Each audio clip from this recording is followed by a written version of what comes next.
In the far northwest of Australia, there is today a lake so large you cannot see across it, Lake Argyle. Under that water, 17 metres down, lies a valley, and in that valley stood a house built of stone by an Irishman who had walked a continent to reach it. In 1971, before the water came, men took that house apart piece by piece. They numbered every single stone. They carted them 15 kilometres away and built it again on higher ground, where it stands today, looking out over the drowned country it once commanded. The family who built it had come from Queensland on foot, behind 7,250 cattle. The journey took 2 years and 4 months. Half the cattle died getting there. So did several of the men. They held that country for 64 years, and then they signed every acre of it away. Before we go any further, if you want to keep these stories alive, I've created a book with the complete Australian lost factories, the workers, the gates, the Australian made, all gone. The link is on the first line of the description. Back to the story. Chapter 1. The Boy Who Buried His Father. The family came out of County Clare in the west of Ireland, from a place called Scariff, tenant farmers who had lived through the famine and decided there was nothing left to stay for. They sailed on a ship called the Harriet and landed in New South Wales in May of 1853.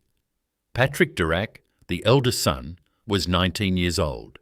Everyone called him Patsy. Within 2 months of stepping off that ship, his father Michael was dead. A farming accident near Goulburn, in the country that was supposed to save them. Patsy Durack stood at a fresh grave in a place he had known for 8 weeks, the eldest of a family with no money, no land, and no man in it but him. What he did next tells you everything about the rest of his life. He left. He walked south to the goldfields on the Ovens River in Victoria, and he dug.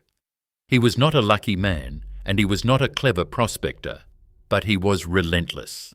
And about 18 months later, he came back with £1,000 in his pocket. In 1853, for an Irish tenant farmer's son, that was an enormous sum of money, dug out of a river with his hands. He bought a small holding at Mamull, outside Goulburn, and brought his mother and his brothers and sisters onto it. On the 31st of July, 1862, he married Mary Costello, a girl from another Irish family in the district. He was 28 years old. He had land, he had a wife, and by any reasonable measure, he had already won. Most men in his position would have farmed that block for the next 50 years and died comfortable. There was nothing in his upbringing to suggest what came next. He had almost no schooling. He had come from a family of tenant farmers in a country where tenant farmers owned nothing and never would. And the whole point of Australia, the entire reason for the voyage, was to get a piece of ground and hold on to it. He had done that by 28.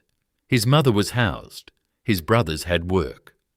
By every standard, his father would have understood. Patsy Durack had already succeeded beyond anything the family had dared hope for when they walked up the gangway of the Harriet. One thing worth clearing up before we go further, because people mix these two families up constantly. The book Kings in Grass Castles, the Australian classic, is about the Duracks. It is not about Sydney Kidman.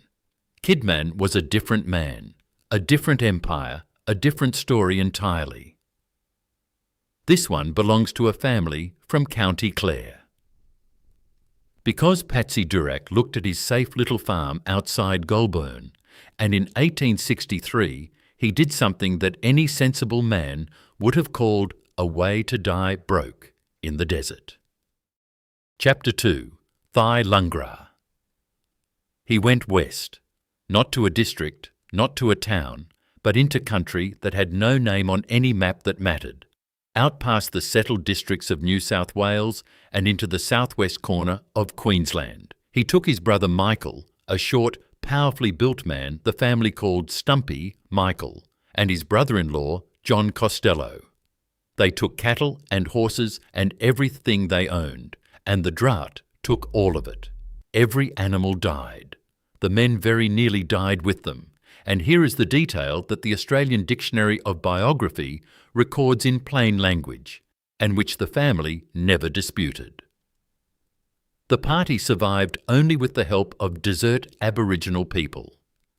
The Duracks lived because the people whose country they were crossing fed them and showed them water. That is not a small detail, and it is not a piece of decoration. The single hardest problem in inland Australia is water, and the only people on the continent who knew where it was, in country no European had crossed, were the people who had lived there for millennia. Every pastoral fortune made in the Australian inland in the 19th century rests on knowledge that was taken or given by Aboriginal people, and the Durack fortune is no exception. It is the first thing that happens in this story, and it sets the shape of everything after it. They went back and they raised more money and they went out again. In 1868, they took up country on a tributary of Cooper's Creek and called it Thai Langri, from the local Bunthamura word meaning good water, permanent water. It was the right name.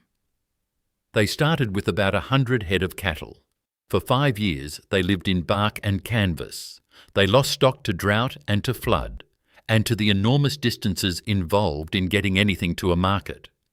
The nearest railhead was hundreds of miles away, which meant every beast they sold had to be walked there, losing weight the whole way, and every sack of flour they ate had to be carted in over the same ground.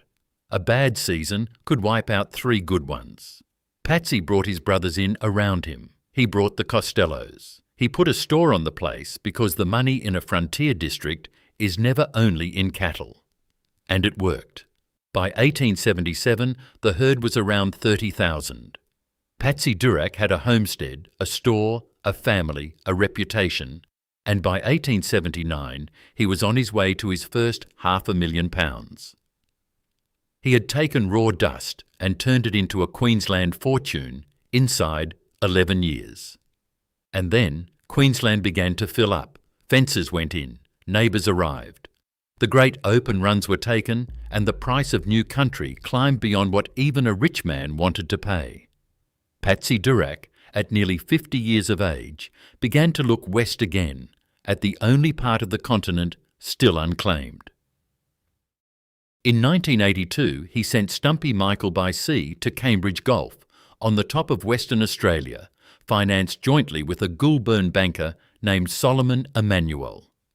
Stumpy Michael came back and told his brother that the valley of the Ord River was the finest cattle country he had ever put his eyes on. Black soil, grass to a horse's belly, permanent water, and nobody grazing it. It was 2,000 miles away. There was no road, no railway, no telegraph, no port worth the name, and no way to get cattle there except to walk them. So Patsy Durack sold the fortune he had already made and bet every penny of it on walking his herd across a continent. Chapter 3. 2 years and 4 months. In 1883, the mob went out from Thailungra. 7,250 head of breeding cattle and 200 horses pointed northwest towards a river most of the men driving them had never seen. Understand what that actually looks like. A mob of that size strung out across open country covers miles. It does not travel at the speed of a horse. It travels at the speed of grass, because cattle have to eat as they walk, and if you push them faster than they can feed, they lose condition and die. 10 miles was a good day. Some days they made none at all, held up at a river or waiting out a dry stage while the scouts rode ahead looking for water.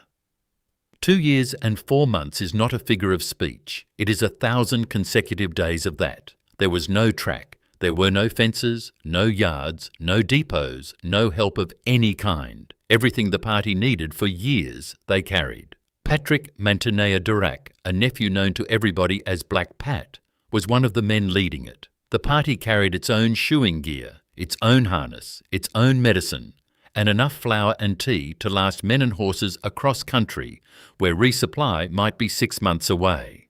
When the wet season caught them, they simply stopped, sometimes for months, and held the mob on whatever feed they could find until the rivers dropped enough to cross.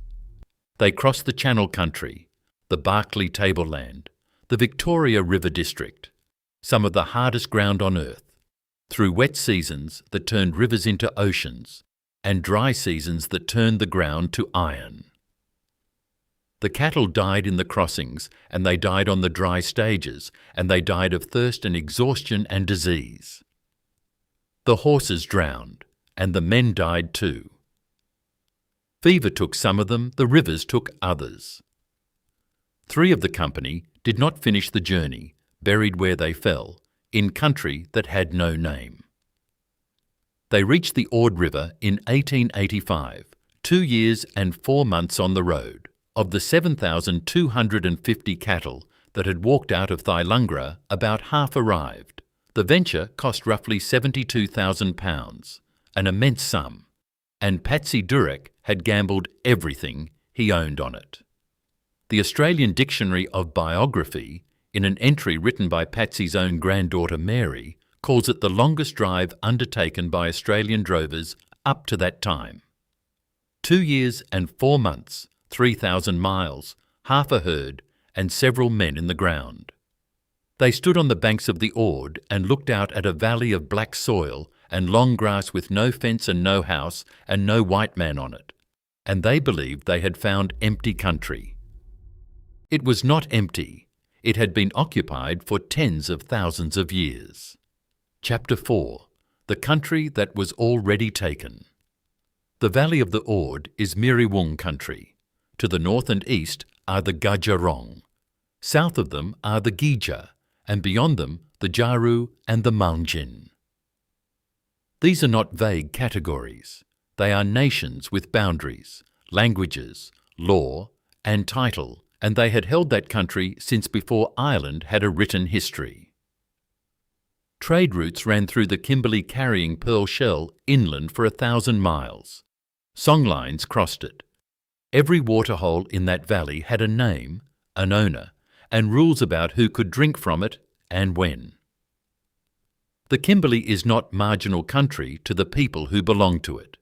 It carries some of the oldest continuous rock art anywhere on earth. The Ord and its tributaries ran through a landscape that was mapped in detail in ceremony and in language, long before a European ever saw it.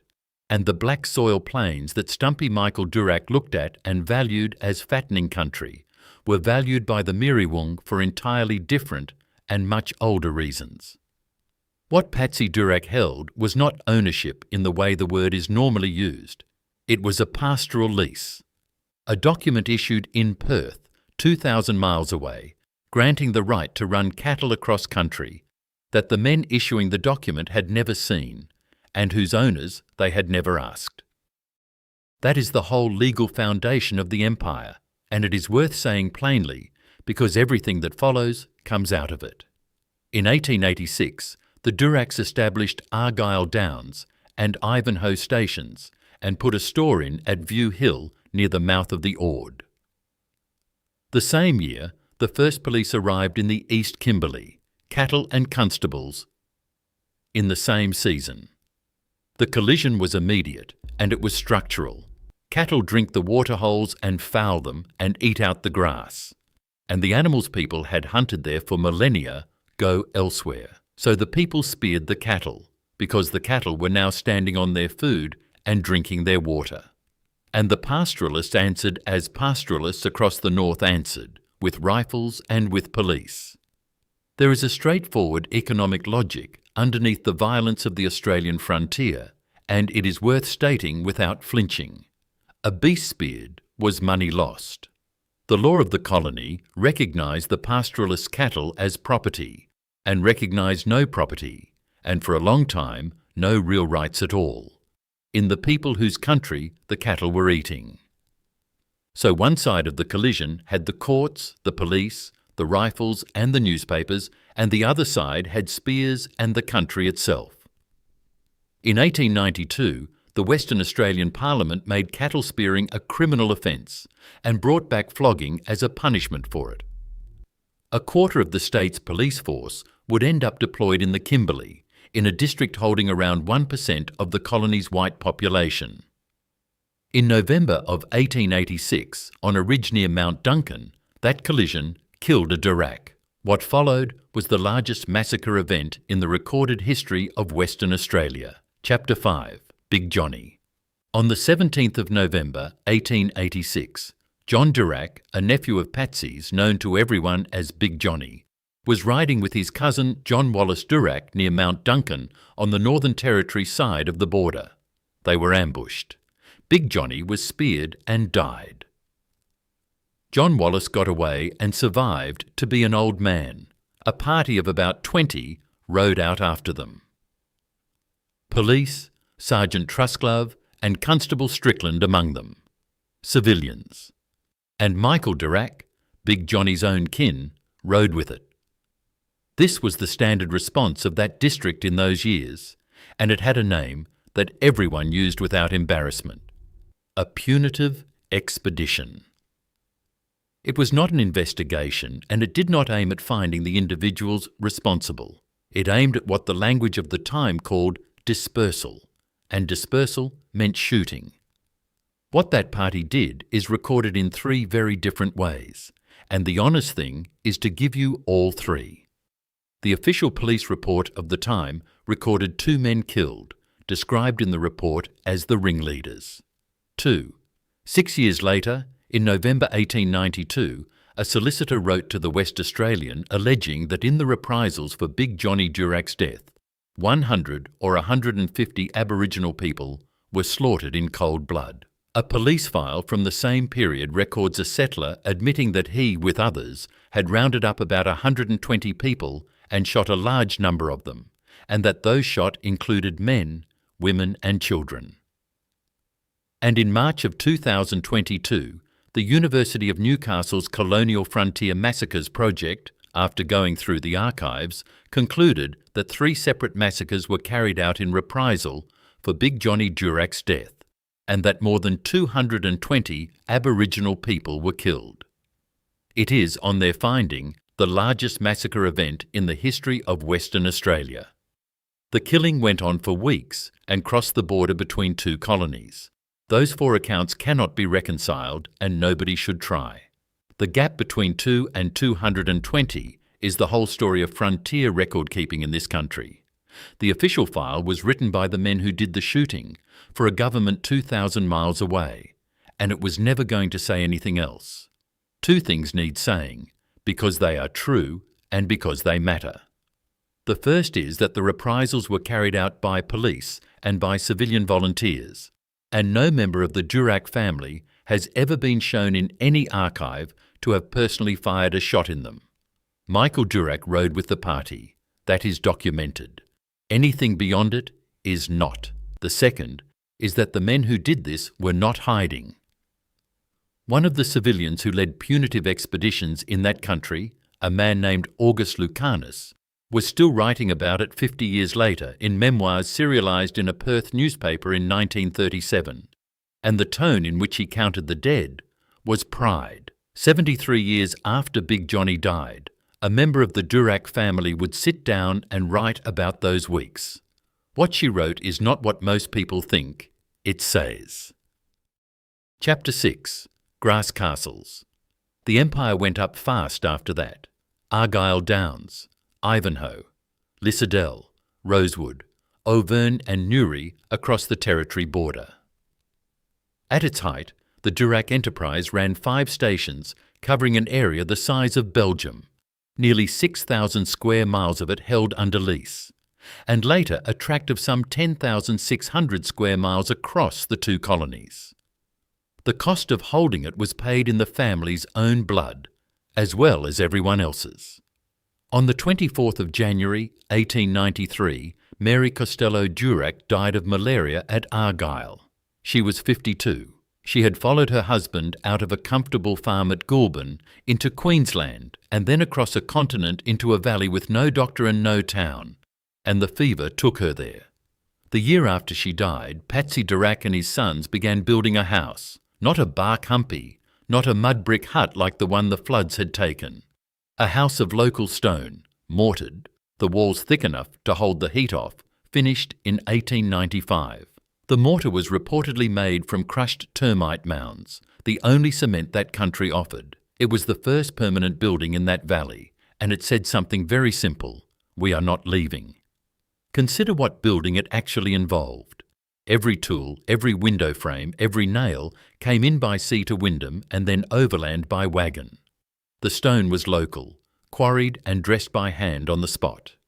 The men who cut and carried and laid most of it were Aboriginal men working for rations, which means the house that stands today as the monument to the Durack family was built, in large part, by Miriwung hands.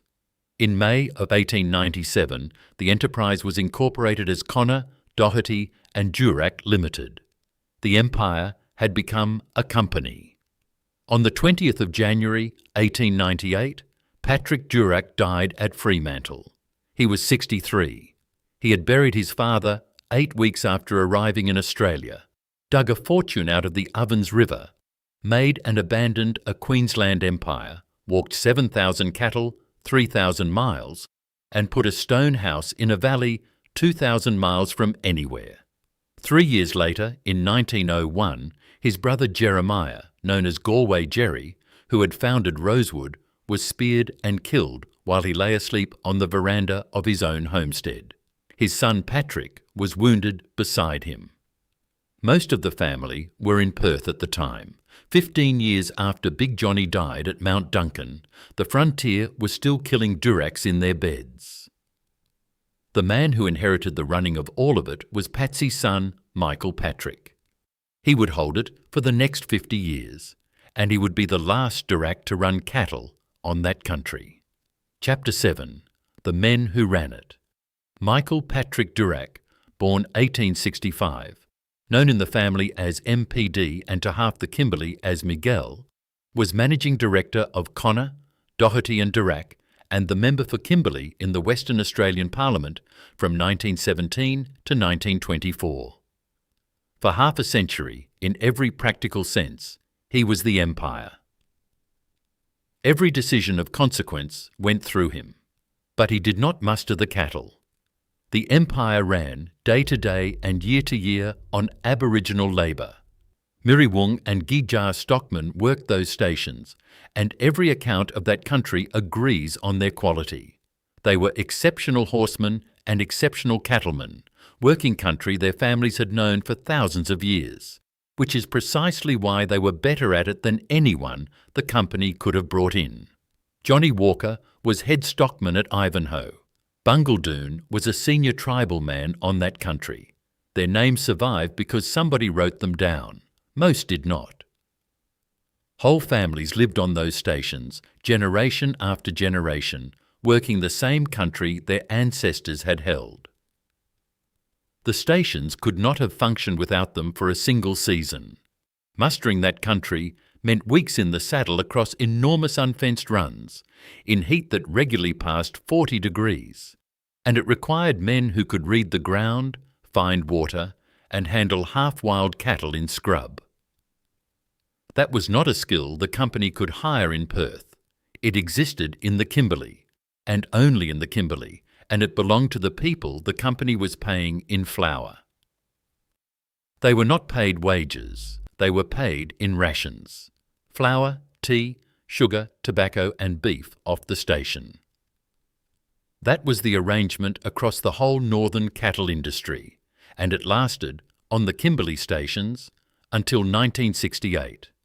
What that world was actually like depends entirely on who you ask, and both answers are on the record.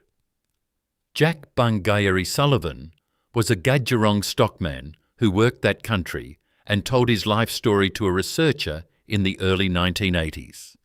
He said that pastoralists in the Kimberley would put a bullet in men who could not be tamed and made to work. He said he grew up watching shooting everywhere. Ben Ward is a Miriwung elder, born in 1949, taken from his family as a child under the policies of the day. He worked on those stations. He has spoken publicly and warmly about the kindness of the Durack family and supported their name being kept on the map. The historian Chris Owen, who has documented the Kimberley frontier killings in more detail than anyone alive, also notes in the same work that the Duracks were well known for looking after blackfellas. Both of those men are telling the truth about the country they lived in. Then the Depression came for the price of beef, and Patrick Durack went looking for anybody who would take the whole thing off his hands. Chapter 8. The Offer. By the late 1930s, the company was deep in debt. Beef prices had collapsed, the stations were mortgaged, and the empire Patsy Durack had walked a continent to build was worth less every year. In 1939, Patrick Durack offered it to the Jews of Europe. The Freeland League for Jewish Territorial Colonization had been founded in London in 1935, led by a Russian named Dr. Isaac Nachman Steinberg, who had been the Bolshevik Commissar of Justice before he fell out with Lenin and left. The League was not Zionist. It did not want Palestine. It wanted land, anywhere on earth, for Jews who by 1939 were running out of places to go. It is worth remembering exactly where the world stood at that moment. The Evian Conference of 1938 had gathered 32 nations to discuss Jewish refugees and produced almost nothing. Country after country had found reasons to keep its doors shut. Kristallnacht had come in November of that year. Steinberg's organisation had looked at Suriname, at Ecuador, at anywhere that would listen, and the answer everywhere had been no or not yet. Durack offered them the leases: Argyle Downs, Ivanhoe, Auvergne and Newry. Something over 10,000 square miles of the East Kimberley, around 7 million acres, straddling the border, as a homeland for as many as 75,000 Jewish refugees. On the 23rd of May 1939, Isaac Steinberg landed in Perth. He spent the next 4 weeks touring the Kimberley, a former Bolshevik Commissar of Justice walking Durack cattle country in the dry season, looking at black soil and boab trees, and working out where you would put a nation. Patrick Durack's own explanation of why he did it is on the record, and it is the reason the offer is not a simple act of charity. Australia, he said, is not morally entitled to hold the North unless she makes some attempt to develop it. A debt-ridden pastoralist and a genuine believer in northern settlement, in the same man, at the same time. The Premier of Western Australia, John Wilcock, gave state consent in August 1939. Archbishop Daniel Mannix backed it. The ACTU backed it. Trades councils in 4 states backed it. Against it stood the Graziers Association, the Australian Natives Association, and a large part of the Zionist movement, who wanted those people in Palestine and nowhere else. Then the war came to the Kimberley itself. On the 3rd of March 1942, Japanese Zeros strafed Wyndham and bombers cratered the airfield. The same morning, on the same coast, Broome was hit, and at least 88 people died there. The Kulama, bombed off Cape Londonderry while carrying army supplies to Wyndham, limped into port and rolled over at the wharf. The Wyndham Meat Works, the market that Durack cattle had walked to for 50 years, was shut down so that an invading army could not eat from it, and Kimberley cattle were walked south down the Morangi stock route instead. And the plan died slowly. A memorandum to Menzies in 1940, a cabinet deferral in 1941, and on the 28th of October 1943, a letter from the Prime Minister, John Curtin, stating that the government was unable to depart from long-established policy on alien settlement and could not entertain a group settlement of the kind proposed. The League kept appealing into 1944 and kept being refused. A last approach was made to Menzies and turned down as late as 1950. By then, the people it had been meant to save were dead. Chapter 9. 1950. The empire ended in a single year, and it ended the way these things usually do, in an office, on paper. In the autumn of 1950, against the wishes of most of his family, Patrick Durack sold Connor, Doherty and Durack. Argyle Downs, Ivanhoe, Auvergne, Newry, the stock, the leases, the lot, The buyer was Union Pastoral Investments, a company formed by the Australian Agricultural Company and the Peel River Land and Mineral Company. 64 years after the first Durack cattle reached the Ord, the family walked off the country in a boardroom. On the 3rd of September 1950, 3 weeks after finalising it, Michael Patrick Durack died. The Ivanhoe homestead burned to the ground the same day. His estate was probated at £61,195. The last cattle king of the Kimberley, master of 5 stations the size of Belgium, left £61,000. One small block, Kildurk, carved out of Auvergne, stayed in the family for his son Reg. His father had died in 1898 owning an empire and leaving it to be run. His son died in 1950, having sold the empire and leaving what a comfortable suburban professional might leave. In half a century, the Duracks had gone from one of the great pastoral houses of northern Australia to a family with a name, a library of memories, and no country. The reason the empire did not survive him is not complicated, and it is the same reason great pastoral dynasties fail everywhere. It was held together entirely by one man, and when he went, there was nobody behind him who wanted it. His children were remarkable people. They were simply not cattlemen. Mary Durack wrote the books. Kings in Grass Castles came out in 1959 and became a national classic, and it is the only reason most Australians have ever heard the family name. Elizabeth Durack painted and became one of the significant Australian artists of her generation. Kimberley. Michael Durack, called Kim, had gone up to Carlton Reach on the Ord in 1941 and spent the war years proving that sorghum and rice and millet would grow on that river if you could get water onto it, working alongside the state's Director of Works, Russell Dumas.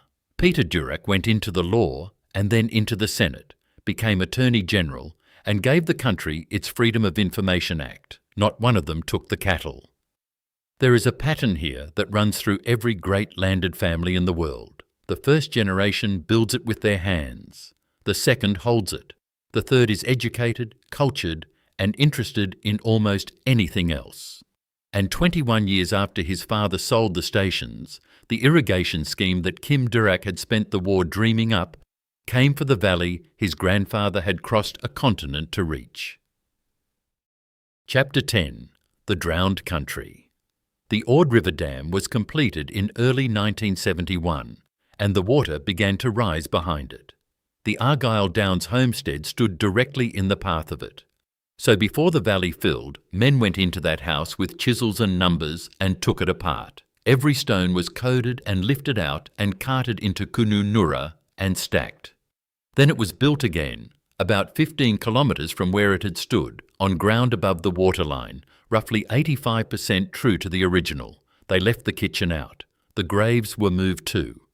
On the 23rd of June 1979, it opened as a museum, and it is still there.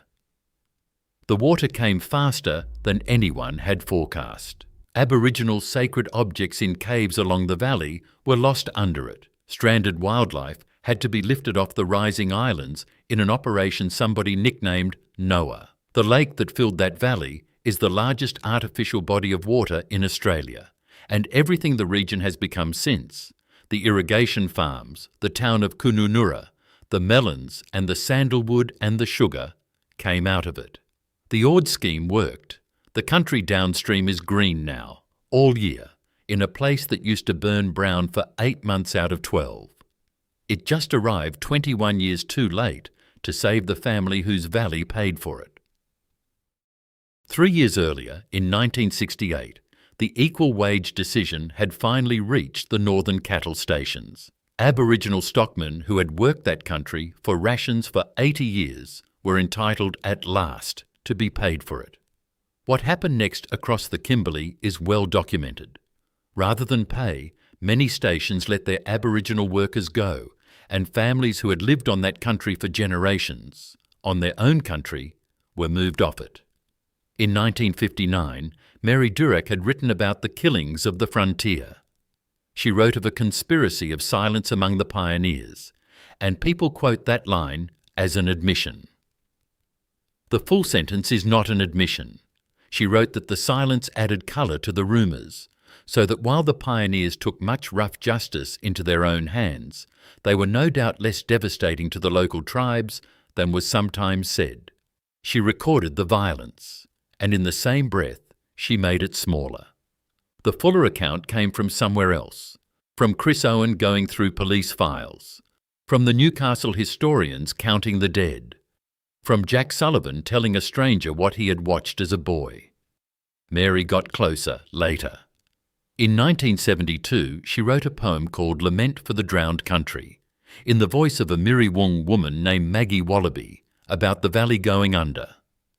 She campaigned for Aboriginal equal pay in the 60s, and in 1997, her sister Elizabeth revealed that she had been painting and exhibiting under the name Eddie Burrup, an Aboriginal man she had invented, entering competitions open only to Indigenous artists. She never apologised for it. Go and look for the Empire now. Argyle Downs, Ivanhoe, Auvergne and Newry passed from the Australian Agricultural Company to Consolidated Pastoral through a packer consortium. And in 2019, 3 of them were bought by interests linked to a Vietnamese conglomerate. Carlton Hill went to a Chinese-owned company in 2016. The country the Duracks walked a continent to reach is owned offshore. In December 2003, after the longest hearing in the history of the Federal Court of Australia, the Miriwung and Gujarong people were recognised as the native title holders of that country. The Ord Irrigation Area, Lake Kununurra, Lake Argyle itself, the valley under the water is legally theirs, and always was. The name is still on the map. The federal electorate of Durack covers 1.5 million square kilometres, the largest in the country. The books are still in print, and the stone house stands on its hill above the water, rebuilt out of numbered stones, looking down at 17 metres of lake over the paddock, where Patsy Durack finally put his cattle down after 2 years and 4 months on the road, having lost half of them getting there. They moved the house. They could not move the country.